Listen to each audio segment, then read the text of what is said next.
2018 Kia Stonic.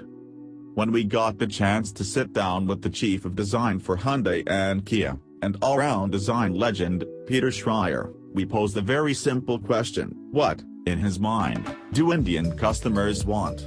His answer was equally simple: an SUV. Plain and simple. His answer is also spot on. And this appears to be true not just in India, but across the globe as well at the moment. It's no secret, then, that Kia's focus for India is clearly on the SUV that they're developing on the platform of the Hyundai Creta. But that still leaves space for additional SUVs, both bigger as well as smaller. Well, Kia's latest model to cater to this crossover craze in Korea and Europe is the Stonic that you see here. Certainly, it's more crossover than SUV but quite convincingly so. It's based on the Kia Rio, which is essentially the Kia version of the Hyundai i20 hatchback.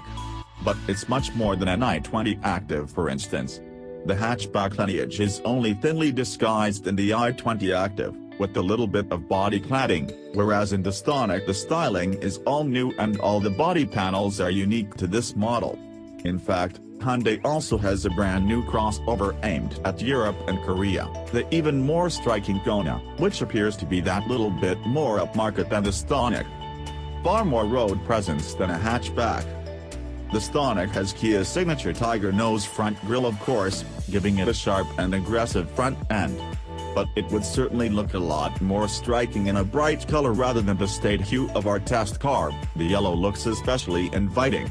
On the whole though, the car has great overall proportions and it looks quite a bit chunkier and has a lot more road presence than a hatchback, without going over the top or appearing to try too hard. We tested the Stonic in downtown Seoul during rush hour, so this is anything but a comprehensive review. It's more a brief first drive, but it was long enough to determine a few quite distinct differences between Hyundai and Kia. As Peter Schreyer put it, Hyundai is apparent, and, therefore, is more refined and elegant, more grown-up as it were. Kia, on the other hand, is more youthful and a little more adventurous perhaps. The term sporty is far too overused, but, yes, Kia is also meant to be sportier than Hyundai. And all of these traits certainly hold true from behind the wheel of the Stonic. Well, to start with, the driving environment is very straightforward. The quality of the plastics in the cabin is very good, although the overall cabin design is slightly uninspiring. Even the exterior styling, for that matter, lacks the cheekiness and attitude of some of Kia's other models, like the best-selling Sportage SUV perhaps. Of course, Kia could well introduce the Sportage in India as well, but that would be at a far higher price point. But, getting back to the driving. Our test car was fitted with the very familiar 1.6-liter diesel engine that does duty in a few Hyundai models. Of course, this engine would be upgraded by the time the first Kia models hits our shores in 2019. What was striking about this short stint behind the wheel of the Stonic was that it really did feel sharper than what you would expect from Hyundai. The point of reference, of course, would be the i20 in this case. The steering in the Stonic was quite sharp and very precise. Body roll was very well controlled, especially for a car with that little bit of extra ground clearance, and the suspension, while still being compliant, was certainly tuned towards being more driver-oriented than the equivalent Hyundai.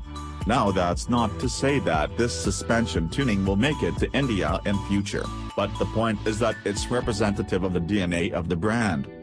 For what it's worth, the Stonic could work quite well in India.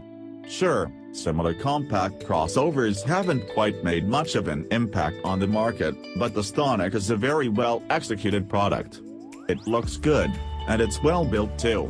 So, it would certainly be well worth considering if Kia were to bring it to India.